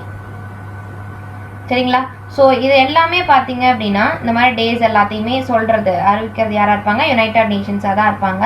ஸோ அது உங்களுக்கு நல்லாவே தெரிஞ்சிருக்கும் இல்லைங்களா. ஸோ ஸோ இந்த வேர்ல்டு ஹேண்ட் ஹைஜீன் டே அப்படிங்கிறத இந்த டைம் கொஞ்சம் நம்ம பார்க்கணும். ஏன் அப்படின்னா இப்போ நான் உங்களுக்கு ரீசெண்டாக கொஞ்சம் இம்பார்ட்டன்ட் நியூஸாக வர்றது இந்த ஹேண்ட் ஹைஜீன், ஹேண்ட் வாஷ் பண்ணணும் அப்படிங்கிறது தான். ஸோ அதனால் இந்த டைம் இது கேட்கறதுக்கான வாய்ப்பு இருக்குது. அதை யார் ஆர்கனைஸ் பண்ணியிருக்காங்கன்னா WHO ஆர்கனைஸ் பண்ணியிருக்காங்க. அதனால் அதையும் தெரிஞ்சு வச்சுக்கோங்க, சரிங்களா? ஸோ வேர்ல்டு ஹெல்த் ஆர்கனைசேஷனான WHO தான் ஆர்கனைஸ் பண்ணியிருக்காங்க. வேர்ல்டு ஹேண்ட் ஹைஜீன் டே அப்படிங்கிறது May 5 அன்னைக்கு அவங்க அப்சர்வ் பண்ணுறாங்க. அடுத்து பார்த்தோம் அப்படின்னா சூத்ரா மாடல். ஸோ அப்படின்னா என்னென்னா சசெப்டிபிள், undetected, tested and removed approach அப்படிங்கிறது தான். எதுவுமே இல்லை, கோவிடுக்கு அதை ப்ரெடிக்ட் பண்ணக்கூடிய ஒரு மாடல் தான், சரிங்களா? கோவிட் ப்ரெடிக்ட் பண்ணக்கூடிய ஒரு சின்ன கிட்டு மாதிரி தான். ஸோ அதை சூத்ரா மாடல் அப்படின்னு சொல்லுவாங்க. சசெப்டிபிள், undetected, tested and removed approach, சரிங்களா? ஸோ அடுத்து பார்த்தோம் அப்படின்னா வீனஸ்லேருந்து ரேடியோ சிக்னல் அப்படிங்கிறது ஒன்று வந்திருக்கு. ஸோ அதை டிடெக்ட் பண்ணியிருக்காங்க யார்? நாசா, சரிங்களா? ஸோ நாசாவுடைய அந்த பார்க்கர் சோலார் ப்ராப் இருக்கு இல்லைங்களா, ஒரு ஸ்பேஸ் கிராஃப்ட் அனுப்புனாங்கல்ல, சோலார் ப்ராப்னா அந்த சன்னுக்கு அனுப்புனது தான் பார்க்கர் சோலார் ப்ராப். அது வீனஸ்லேருந்து வரக்கூடிய ஒரு ரேடியோ சிக்னலை வந்து டிஸ்கவர் பண்ணியிருக்கு புதுசாக, சரிங்களா? அதாவது இந்த வீனஸோடைய அட்மாஸ்பியர் எல்லாத்தையும் அது மெஷர் பண்ணிட்டு இருந்தது. ஸோ அப்போ பார்த்தீங்கன்னா அங்கேருந்து ஒரு ரேடியோ சிக்னலை ரிசீவ் பண்ணியிருக்கு. ஸோ அதை வந்து நமக்கு சொல்லியிருக்காங்க, நாசா வந்து அதை டிஸ்கவர் பண்ணியிருக்கு, அவ்வளோதான். ஓகேங்களா? ஸோ அவங்க என்ன சொல்கிறாங்க அப்படின்னு பாருங்க. நம்ம பார்க்கர் சோலார் ப்ரோப் அந்த அவரோட ஃபைண்டிங்ஸ், அந்த ஸ்பேஸ் கிராஃப்டோட ஃபைண்டிங்ஸ் படி எப்படி நம்ம எர்த்துக்கு வந்து உங்களுக்கு அட்மாஸ்பியர்லாம் இருக்கோ அதே மாதிரி வீனஸ்லையும் பார்த்தீங்க அப்படின்னா ஒரு லேயர், அதில் வந்து electrically charged layer, gas layer இருக்குது அதோட அப்பர் அட்மாஸ்பியரில். அது அயனோஸ்பியர் அப்படின்னு சொல்கிறாங்க. நம்ம இதில் அயனோஸ்பியர், தெர்மோஸ்பியர்லாம் பார்ப்போம் இல்லையா, அதே மாதிரி வீனஸ்லையும் உங்களுக்கு ஒரு எலக்ட்ரிக்கலி சார்ஜ் லேயர் இருக்குது, கேஸில் வந்து ஃபில் ஆகிருக்கிற லேயர் இருக்குது. ஸோ அப்பர் அட்மாஸ்பியரில் அது அயனோஸ்பியர் அப்படின்னு சொல்கிறாங்க, சரிங்களா? ஸோ இது பார்த்துக்கோங்க. ரேடியோ சிக்னல் எங்கேருந்து வந்துச்சுன்னு கேட்கலாம். வீனஸ்க்கு அட்மாஸ்பியர் இருக்கா அப்படின்னு சொல்லி அவரோட ஃபைண்டிங்ஸில் இருந்துச்சா அப்படின்னு கூட கேட்கலாம். ஸ்டேட்மெண்ட் கொஸ்டினில் கேட்கறதுக்கு இதுக்கு அதிக வாய்ப்பு இருக்குது. இது ஸ்டேட்மெண்ட்ஸ். ஸோ அடுத்து பார்த்தீங்கன்னா மேஃப்ளவர் 400. ஸோ இது பார்த்தோன்னையும் நீங்கள் ஏதாவது பூ அப்படின்னு நினச்சிடவே கூடாது. இதுதான் வேர்ல்டுடைய first artificial intelligent ship, AI ship அப்படின்னு சொல்லலாம். ஸோ வேர்ல்டுலேயே ஃபஸ்ட்டு AI ஷிப் அப்படின்னா இதுதான், இந்த மேஃப்ளவர் 400 தான், சரிங்களா? ஸோ இது பார்த்தீங்க அப்படின்னா எதுக்காக இந்த மேஃப்ளவர் 400 அப்படிங்கிற ஒரு ஷிப்பை வந்து கொண்டு வர்றாங்க அப்படின்னா மெரைன் பொல்யூஷனையும் வாட்டர் லெவலோ பிளாஸ்டிக்ஸ்லாம் இருக்குது அப்படிங்கிறத அனலைஸ் பண்ணுறதுக்காகவே இந்த ஒரு ஆர்டிஃபிஷியல் இன்டெலிஜென்ட் ஷிப்பை வந்து அவங்க எஸ்டாப்ளிஷ் பண்ணியிருக்காங்க, சரிங்களா? ஸோ இதில் உங்களுக்கு எப்படி கேட்கலாம், மேஃப்ளவர் 400னா என்னன்னு கேட்கலாம். அது ஒரு ஷிப்பு, AI ஷிப்பு. ஸோ அதை வந்து நீங்கள் வேறு எதுவும் நினச்சிடாதீங்க. First artificial intelligent ship. எதுக்காக அதை கொண்டு வந்திருக்காங்க, லான்ச் பண்ணியிருக்காங்க?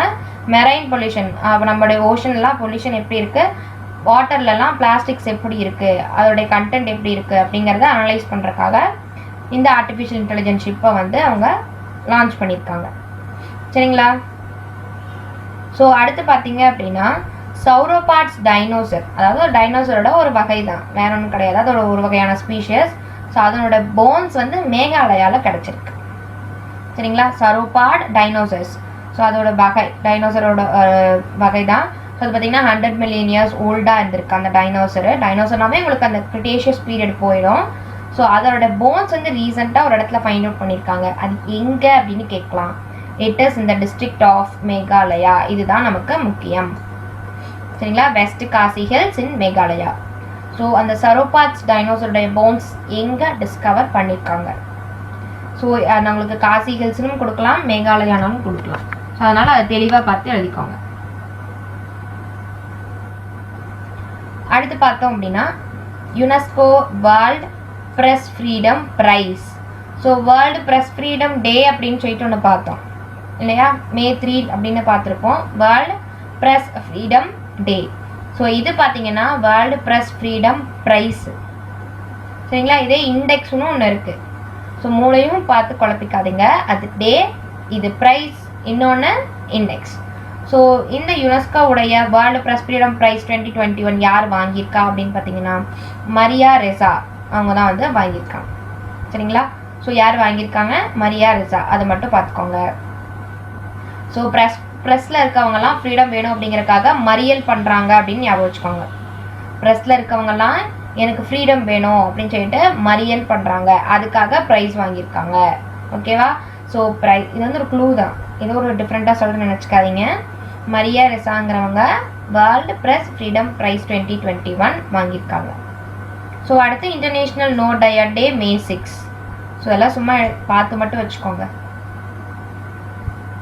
ஸோ இந்த நியூஸ் நான் எதுக்காக கொடுத்துருக்கேன் அப்படின்னா, உங்களுக்கு எல்லாத்துக்கும் தெரியும் MK ஸ்டாலினை வந்து சீஃப் மினிஸ்டராக அப்பாயிண்ட் பண்ணிட்டாங்க May 5 அன்னைக்கு, பன்வாரிலால் புரோஹித். ஸோ இது உங்களுக்கு எப்படி கேட்பாங்க அப்படின்னா, who will appoint the chief minister அப்படின்னு கேட்பாங்க, கவர்னரா பிரசிடென்ட்டா. ஸோ அதுக்காக தான் இந்த பாயிண்ட் கொடுத்துருக்கேன். இது பாலிட்டி ரிலேட்டட் நியூஸ். ஸோ இது யார் அப்பாயிண்ட் பண்ணுறாங்க? So he was appointed by governor. அந்த ஸ்டேட் கவர்னர்ஸ் தான் அந்த சீஃப் மினிஸ்டர்ஸை அப்பாயிண்ட் பண்ணுவாங்க. ஓகேங்களா? So like that of prime minister was appointed. Prime மினிஸ்டரோட ஓத் யார் எடுப்பா? பிரசிடென்ட் முன்னாடி தானே எடுப்பாரு. அதே மாதிரி தான் இங்கேயும். சரிங்களா? ஸோ அடுத்து பார்த்தோம் அப்படின்னா ஆயுஷ் 64. ஆயுஷ் அப்படிங்கிறதே உங்களுக்கு ஒரு மெடிசன் ரிலேட்டட் தான். ஆயுர்வேதா, யுனானி, யோகா, சித்தா, ஹோமியோபதி, அதுதான் ஆயுஷ் அப்படின்னு சொல்லுவோம். ஸோ அந்த ஆயுஷ் மினிஸ்ட்ரி, ஆயுஷ்னே ஒரு மினிஸ்ட்ரி இருக்குது, அதை எப்போ போட்டாங்கன்னு பார்த்துக்கோங்க. ஸோ அவங்க ஆயுஷ் 64 அப்படிங்கிற ஒரு ஸ்ட்ரீம்லைனுக்காக நிறையா ஸ்டெப்ஸ் எல்லாம் வந்து எடுத்திருக்காங்க. ஸோ அது ஒன்றுமே கிடையாது, அது ஒரு மெடிசன் தான். சரிங்களா? ஆயுஷ் 64 அப்படிங்கிறது என்னன்னு கேட்டாங்கன்னா, it is nothing but a medicine, poly herbal medicine. அதாவது நிறையா ஹர்ப்ஸ் சேர்த்துன ஒரு காம்பேக்டான மெடிசன் தான். ஸோ அதை வந்து உங்களுக்கு நிறையா டிஸ்ட்ரிபியூட் பண்ணணும் அப்படிங்கிறதுக்காக ஆயுஷ் மினிஸ்ட்ரி வந்து உங்களுக்கு நிறையா ஸ்டெப்ஸ் எடுத்திருக்காங்க. சரிங்களா? ஸோ இது எதுக்காக யூஸ் பண்ணாங்கன்னு பார்த்தீங்கன்னா, 1980 மலேரியாக்காக இதை ட்ரீட் பண்ணியிருப்பாங்க இந்த மெடிசனை. இப்போயே இதை கொண்டு வர்றாங்க, கோவிடுக்கு வந்து இதை யூஸ் பண்ணலாம் அப்படின்னு சொல்லிட்டு கொண்டு வந்திருப்பாங்க. ஸோ அதுக்கு வந்து நிறையா ஸ்டெப்ஸ் எடுத்து அதோட டிஸ்ட்ரிபியூஷனை ஸ்பீடப் பண்ணணும் அப்படிங்கிறதுக்காக கொண்டு வந்திருக்காங்க. ஸோ இது என்னென்னு கேட்பாங்க, ஆயுஷ் 64 என்னென்னு கேட்பாங்க. இது ஒன்றும் கிடையாது, இது ஒரு மெடிசன், அதை தெரிஞ்சுக்கோங்க. Poly herbal ayurvedic medicine. ஓகேங்களா?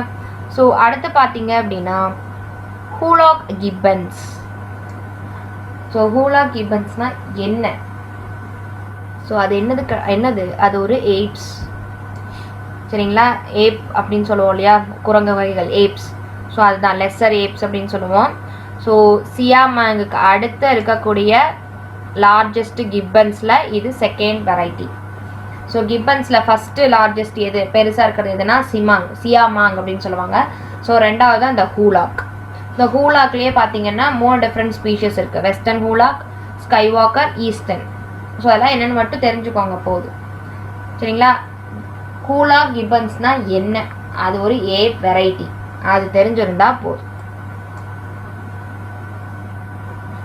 ஸோ இது பார்த்தீங்கன்னா வி கல்யாணம் அப்படிங்கிறவர் மகாத்மா காந்தியோட பர்சனல் செக்ரட்டரியாக இருந்திருப்பார், அதனால் இதை தெரிஞ்சிருக்கணும். சும்மா தெரிஞ்சு மட்டும் வச்சுக்கோங்க. மகாத்மா காந்தியோட பர்சனல் அசிஸ்டண்ட்டாக யார் இருந்தாங்க அப்படின்னு கேட்கலாம். ஸோ இப்போ தான் நமக்கு லீடர்ஸ்லேருந்து கொஸ்டின்ஸ் எப்படி வருதுன்னே தெரியுது இல்லைங்களா? ஸோ அந்த மாதிரி அவரோட ஃபார்மர் பர்சனல் செக்ரட்டரியாக இருந்த வி கல்யாணம் அப்படிங்கிறவர் ரீசெண்டாக இறந்துருப்பார். ஸோ அது வந்து அவரோட செக்ரட்டரியாக இருந்த காரணத்தினால இந்த நியூஸில் வந்திருக்கு, அவ்வளோதான். சரிங்களா? ஸோ இதோட உங்களுக்கு இந்த மந்த்துக்கான அந்த ஃபஸ்ட்டு பார்ட்டுக்கான கரண்ட் அஃபேர்ஸ் முடியுது. ஸோ அடுத்து கரண்ட் அஃபேர்ஸ் வந்து உங்களுக்கு ஃபாதர் வீடியோஸை நாங்கள் அப்லோட் பண்ணிகிட்டே வருவோம்.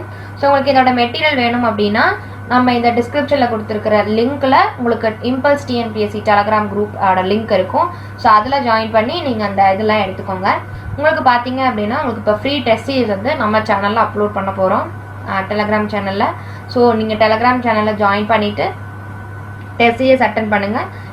அப்கமிங் குரூப் 2 குரூப் 4 எக்ஸாம்ஸை கிளியர் பண்ணுங்கள். So all the best and thank you for listening the video. So next video la sandikalam.